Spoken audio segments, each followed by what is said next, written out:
لاہور سے رپورٹ کر رہے ہیں سینئر کرائم رپورٹر احمد علی۔ محرم الحرام میں پنجاب پولیس کی جانب سے سیکیورٹی کا جامع پلان تیار، 14,000 سے زائد افسران جوان تعینات ہو گئے۔ تاریخ میں پہلی بار امام بارگاہوں کی مانیٹرنگ کے لیے QR کوڈ اور ڈیجیٹل پن بٹن کی تنصیب جاری۔ اس حوالے سے DIG آپریشنز لاہور فیصل کامران کا کہنا تھا کہ لاہور بھر کی امام بارگاہوں کو ڈیجیٹل نیٹ ورک سے منسلک کیا جا رہا ہے۔ ڈیجیٹل پنک بٹن ایمرجنسی صورتحال میں فوری پولیس رسپانس یقینی بنائے گا۔ QR کوڈ کے ذریعے امام بارگاہوں کا مکمل ڈیٹا ایک کلک پر دستیاب ہوگا۔ چیٹ کی سہولت کے ساتھ ویڈیو کال کے ذریعے بھی فوری رابطہ ممکن ہوگا۔ یہ اقدام سیکیورٹی بہتر بنانے اور سیف سٹی سے فوری رابطہ قائم کرنے کے لیے کیا گیا ہے۔ اداروں کو تمام محرم 3 درجاتی سیکیورٹی حصار فراہم کیا جائے گا۔ یوم عاشورہ تک 3,868 مجالس 158 جلوسوں کی سیکیورٹی کے لیے خصوصی انتظامات مکمل کیے گئے ہیں۔ انہوں نے مزید کہا کہ 457 مجالس اور 104 جلوس کیٹیگری A میں شامل ہیں۔ سخت حفاظتی اقدامات نافذ ہوں گے۔ تمام جلوس اور مجالس سیف سٹی کیمروں سے مانیٹرنگ کیے جائیں گے۔ تمام جلوس روٹس پر چھتوں پر سنائپر تعینات ہوں گے۔ خاردار تاریں، واک تھرو گیٹس اور میٹل ڈیٹیکٹر کے استعمال کو یقینی بنایا جائے گا۔ ڈولفن PRU ایلیٹ فورس اور تھانوں کی گاڑیاں مسلسل گشت کریں گی۔ مجالس جلوسوں کے راستوں پر مؤثر پیٹرولنگ پلان تشکیل دے دیا گیا ہے۔ امن کمیٹیاں اور رضاکار پولیس کے ساتھ مل کر فرائض انجام دیں گے۔ پرامن محرم کے لیے علماء، اسٹیک ہولڈرز اور تاجر برادری کو اعتماد میں لے لیا گیا ہے۔ پبلک مقامات پر سنیپ چیکنگ، جیو فنانسنگ اور بائیو میٹرک تصدیق کا عمل جاری ہے۔ کرایہ داروں اور گھریلو ملازمین کی رجسٹریشن کی جانچ بھی کی جا رہی ہے۔ مذہبی منافرت، وال چیکنگ اور متنازع تقاریر پر سخت پابندی عائد ہے۔ خلاف ورزی کرنے والوں کے خلاف فوری مقدمات درج کیے جائیں گے۔ پتو کی محمد عمر تحصیل رپورٹر کی رپورٹ کے مطابق چھانگا مانگا کے قریب تالاب میں ڈوب کر 4 بچے جاں بحق۔ ریسکیو ڈبل 22 کے کنٹرول روم کو 16 جون 2026 کو صبح 11:29 بجے کال موصول ہوئی ہے۔ ویر سنگھ والا چھانگا مانگا تحصیل چونیا کے قریب ایک تالاب میں 4 بچے ڈوب گئے۔ اطلاع ملتے ہی ریسکیو ڈبل 22 کی ٹیم 5 گاڑیاں لے کر فوری طور پر جائے حادثہ پر پہنچ گئی۔ ریسکیو سٹاف نے موقع پر پہنچ کر تالاب سے 4 بچوں کی لاشیں نکالی۔ ابتدائی CPR دینے کے بعد ڈیڈ باڈیز کو قانونی کارروائی کے لیے THQ اسپتال چونیا منتقل کر دیا گیا۔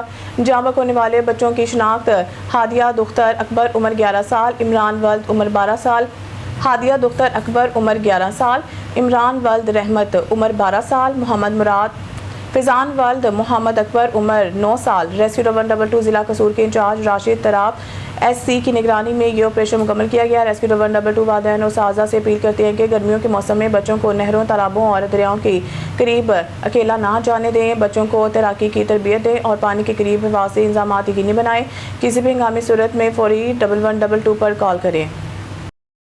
ہارون آباد سیاسی تدبر اور عالی ظرفی کا منارہ مولانا فضل الرحمان پاکستان کی تاریخ گواہ ہے کہ مروجہ سیاست میں انتقام، انات اور ذاتی رنجشوں کو ہی ہمیشہ اصولوں پر ترجیح دی جاتی رہی ہے، لیکن سیشن کے وقار کو چار چاند لگاتی جمعیت علماء اسلام کے سربراہ قائد جمعیت مولانا فضل الرحمان کی حالیہ تقریر نے مروجہ سیاست کے ان فرسودہ بتوں کو پاش پاش کر دیا ہے۔ یہ تقریر عظمت کردار، سیاسی پختگی اور عالی ظرفی کا وہ منارہ نور ہے جس نے مصلحت پسندی کے اندھیروں میں اصول پسندی کے چراغ روشن کر دیے ہیں۔ جمعیت علماء اسلام پنجاب کی مجلس شورا کے رکن اور ضلع بہاونگر کے ضلعی امیر حاجی ملک رشید احمد اوان نے کہا ہے کہ ماضی قریب کے مناظر نامہ اس حقیقت کا عکاس ہے کہ پاکستان تحریک انصاف کے قائدین، ترجمانوں اور جذباتی کارکنوں کی جانب سے مولانا فضل الرحمان کی ذات گرامی کو جس کشنام ترازی اور اخلاق و باختگی کا نشانہ بنایا گیا ہے، وہ ملکی تاریخ کا ایک افسوسناک باب ہے۔ سیاست کو ذاتی اناد اور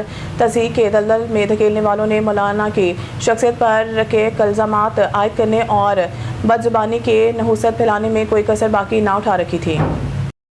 ٹنڈولا یار سے او نیوز کے ڈسٹرکٹ رپورٹر جگدیش کمار کی رپورٹ کے مطابق ٹنڈولا یار میں گیسٹا کا بجٹ کے خلاف بڑا احتجاجی مظاہرہ۔ گورنمنٹ ہائر سیکنڈری ٹیچر ایسوسی ایشن گیسٹا کی جانب سے وفاقی اور صوبائی حکومت کی حالیہ عوام دشمن بجٹ کے خلاف ٹنڈولا یار میں ضلعی سطح پر ایک بڑی احتجاجی ریلی نکالی گئی۔ ریلی میں سازا نے بڑی تعداد میں شرکت کر کے مہنگائی کے خلاف شدید نعرے بازی کی۔ احتجاجی ریلی شہر کے مختلف شاہراہوں سے ہوتی ہوئی پریس کلب پہنچی، جہاں سازا نے ہاتھوں میں پلے کارڈز اٹھا کر حکومت مخالف نعرے لگائے۔ ریلی کی قیادت گیسٹا کے رہنماؤں ضلعی صدر ارجن داس، ضلعی جنرل سیکرٹری میر مرتضیٰ نوٹکانی، سابق ضلعی صدر مہار علی خاصقلی، تالکہ چمبڑ کے صدر سید امتیاز علی شاہ، سینئر نائب صدر جہان خان لغاری اور دیگر نے کی۔ شیرگڑھ لاپتہ اغوا یافتہ معمہ حل نہ ہو سکا۔ خاتون گمشدگی پر JIT قائم. شیرگڑھ سے ہمارے رپورٹر آن نیوز ملک راجہ سانول کی رپورٹ کے مطابق 29 ونی ایل شیرگڑھ کے 46 سالہ خاتون یاسمین بی بی زوجہ امجد علی قوم کمبو قد 5 فٹ 4 انچ گندمی رنگ کانوں میں طلائی جھمکے جس نے براؤن رنگ کے کپڑے زیب تن سفید چادر اوڑی مورخہ 13 جون علل صبح 5 بجے گھر سے نکلی اور پھر اسرار طور پر غائب ہو گئی ہے. کئی روز گزرنے پر بھی برآمد نہ ہوئی. شیرگڑھ پولیس اور CCDO کاڑا بطور جوائنٹ انویسٹیگیشن اتھارٹی قانونی تقاضے پورے کرتے ہوئے سائنسی بنیادوں پر تحقیقات کری ہیں. لاپتہ اغوا گمشدگی یا قتل کا معاملہ حل نہ ہو سکا ہے. ورسان اور پولیس کی جانب سے اطلاع جاری ہے. علاقہ بھر میں اشتہار شروع ہوگا جاری کر کے مشتری منادی بھی کی جا رہی ہے. امجد علی کمبو کی جانب سے خاتون کی تلاش میں مدد عملی معاونت کرنے والے کے لیے خصوصی. وزیرآباد سے ڈسٹرکٹ رپورٹر مہر عابد علی کی رپورٹ کے مطابق اسپیڈ کالج وزیرآباد کے ذریعے تمام طلباء اور اساتذہ کے لیے ایک شاندار قوالی نائٹ 2026 کا انعقاد کیا گیا جس میں خوبصورت انتظامات بہترین نظم و ضبط اور پرجوش ماحول نے تقریب کو یادگار بنا دیا. اس تقریب میں طلباء اور اساتذہ کی بڑی تعداد نے شرکت کی اور قوالی کے روح پرور پروگرام سے خوب لطف اندوز ہوئے. محفل میں شرکاء کو ایک خوشگوار پرسکون اور کافی رنگوں سے بھرپور شام فراہم کی ہے. پرنسپل رضا چودھری نے اپنے خطاب میں کہا کہ ایسی ہم نصابی سرگرمیاں تعلیمی اداروں کا ایک حصہ ہے جو نہ صرف طلباء کی تخلیقی صلاحیتوں کو اجاگر کرتی ہے بلکہ ان کی شخصیت سازی خود اعتمادی اور ٹیم ورک کو بھی مضبوط بناتی ہے. انہوں نے کہا کہ یہ سرگرمیاں طلباء اور اساتذہ کے درمیان تعلقات کو مزید بہتر بناتی ہیں اور ادارے میں مثبت ماحول پیدا کرتی ہیں.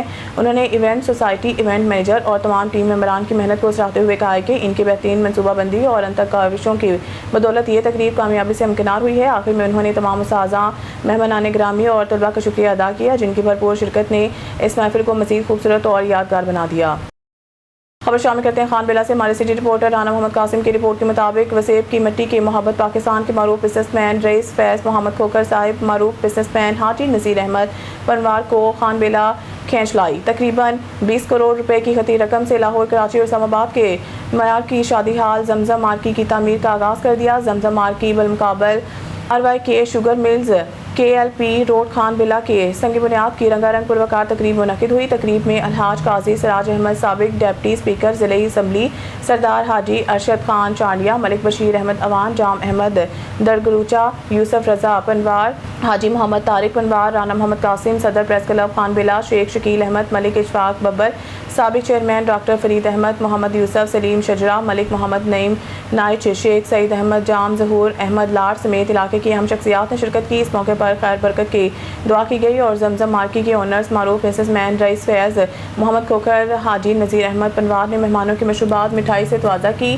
معروف بزنس مین رئیس فیض محمد کھوکھر معروف بزنس مین حاجی نذیر احمد پنوار نے گفتگو کرتے ہوئے کہا کہ اس میگا پروجیکٹ کی تعمیر سے تقریباً 100 خاندانوں کو اپنے گھروں میں روزگار میسر ہوگا. زمزم مارکی میں شہریوں کو ہم اعلیٰ معیار کی سہولیات فراہم کریں گے. یہ پروجیکٹ نو پروفٹ نو لاس کی بنیاد پر فقط اپنے وسیب کے لوگوں کی خدمت کے لیے تعمیر کرا رہے ہیں. ہمیں اپنے لوگوں اور وسیب سے پیار ہے. ساہیوال ٹیچنگ اسپتال کینٹین میں آگ لگنے کا واقعہ. ساہیوال سے جانتے ہیں محمد ارشد بھٹی کی اس رپورٹ میں. ساہیوال THK اسپتال کے کینٹین کے کاؤنٹروں میں ڈبے گتے اور شاپر جمع کر رکھے تھے. ماچس چلانے سے آگ بڑک اٹھی. دیکھتے ہی دیکھتے آگ نے کچھ حصہ کینٹین کا اپنی لپیٹ میں لے لیا. مریض انتہائی پریشان ہو گئے. لواحقین نے اسپتال انتظامیہ سے مطالبہ کیا کہ کینٹین ٹھیکیدار کے پاس نہ تو آگ بجھانے والے سلنڈر تھے اور نہ ہی کوئی آگ بجھانے والا آلات موجود تھے. بڑے سانحے سے بچنے کے لیے کینٹین ٹھیکیدار نے خلاف کارروائی کی جائے اور اسپتال انتظامیہ کے افسران جنہوں نے یہ ٹھیکے دیے SOP کے مطابق کینٹین ٹھیکیدار پورا نہ اتر سکا. اسپتال کے اندر جگہ جگہ پر پوسٹر بینر لگائے گئے ہیں کہ نو سیکیورٹی گارڈ بھی سگریٹ پینے والوں کو منع کرتے ہیں لیکن حیران کن بات یہ ہے کہ کینٹین کے اندر سگریٹ فروخت کیے جا رہے ہیں جس کی وجہ سے آگ لگنے کا واقعہ پیش آیا ہے. بار بار ضلع انتظامیہ نے سگریٹ فروخت کرنے پر اوور چارجنگ کرنے پر بھاری جرمانے عائد کیے تھے لیکن اسپتال انتظامیہ بے بس خاموش تماشائی نظر آ رہی. بہاولپور سے ہمارے بیورو چیف موسم خان گوپانگ کی رپورٹ کے مطابق ضلع انتظامیہ بہاولپور کی جانب سے محرم الحرام کے دوران امن و امان کے قیام اور کسی بھی ہنگامی صورتحال سے مؤثر انداز میں نمٹنے کے لیے موک ایکسرسائز کا انعقاد کیا گیا. مرکزی امام بارگاہ ایوان سرکار حجت الاسر ماڈل ٹاؤن B میں منعقدہ موک ایکسرسائز کی نگرانی ڈپٹی کمشنر بہاولپور سید حسن رضا اور district police officer Rana Abdul Wahab نے کی. موک ایکسرسائز میں ریسکیو 122 محکمہ صحت ٹریفک پولیس سول ڈیفنس اور دیگر متعلقہ اداروں نے شرکت کی. موک ایکسرسائز کے دوران ہنگامی حالات سے نمٹنے، ریسکیو آپریشنز اور مختلف اداروں کے مابین رابطہ کاری کے نظام کا عملی مظاہرہ کیا گیا۔ اس موقع پر ڈپٹی کمشنر کو محرم الحرام کے انتظامات، سیکیورٹی پلان اور ایمرجنسی رسپانس کے حوالے سے تفصیلی بریفنگ دی گئی۔ District emergency officer rescue 122 Baqir Hussain نے انتظامات اور ہنگامی صورتحال میں اداروں کے کردار بارے آگاہ کیا۔ ڈپٹی کمشنر سید حسن رضا نے کہا کہ محرم الحرام کے دوران امن و امان کے قیام اور عوام کی جان مال کے تحفظ کے لیے تمام متعلقہ اداروں کو متحرک کر دیا گیا ہے۔ انہوں نے کہا کہ زیر انتظامیہ کی جانب سے سیکیورٹی اور ایمرجنسی رسپانس پلان کو حتمی شکل دے دی گئی ہے اور کسی بھی ہنگامی صورتحال سے نمٹنے کے لیے مکمل تیاری موجود ہے۔ اس موقع پر اسسٹنٹ کمشنر بہاولپور سٹی اقرا مبین، اسسٹنٹ ڈائریکٹر سول ڈیفنس نوشابہ ملک، دیگر متعلقہ محکموں کے افسران موجود تھے۔ بہاولپور سے ہمارے بیورو چیف معظم خان کوپان کی رپورٹ کے مطابق board of intermediate and secondary education Bahawalpur کے زیر اہتمام انٹرمیڈیٹ پارٹ فرسٹ سالانہ امتحان 2026 کے انگریزی فرسٹ کے پرچہ میں کنٹرولر امتحانات سید وحید الزمان ہمدانی نے 36 DNB کے امتحانی centres, government model higher secondary school, government girls high school 36 DNB کے دورے کیے اور انتظامات کا تفصیلی جائزہ لیا۔ دورے کا مقصد امتحانی عمل کی شفافیت، نظم و ضبط اور بورڈ کے مقرر کردہ قواعد ضوابط پر مؤثر عمل درآمد کو یقینی بنانا تھا۔ کنٹرولر امتحانات نے امتحانی سینٹر میں سوالیہ پرچہ جات، جوابی کاپیوں کی ترسیل، امیدواران کی حاضری، سٹنگ پلان، امتحانی ماحول اور سیکیورٹی انتظامات کا جائزہ لیا۔ کنٹرولر امتحانات نے امتحانی ذمہ داریاں پوری دیانتداری سے اور غیر جانبدارانہ سے انجام دینے پر سپروائزری اسٹاف اور بورڈ انسپیکٹر کی کاوشوں کو سراہا۔ کنٹرولر امتحانات نے واضح کیا کہ امتحانات کے انعقاد میں شفافیت اور میرٹ ہماری اولین ترجیح ہے، اس پر کوئی سمجھوتہ نہیں کیا جائے گا۔ نیوز اسٹوڈیو سے فی الوقت اتنا ہی۔ مزید نیوز اپڈیٹ کے لیے دیکھتے رہیں آن نیوز۔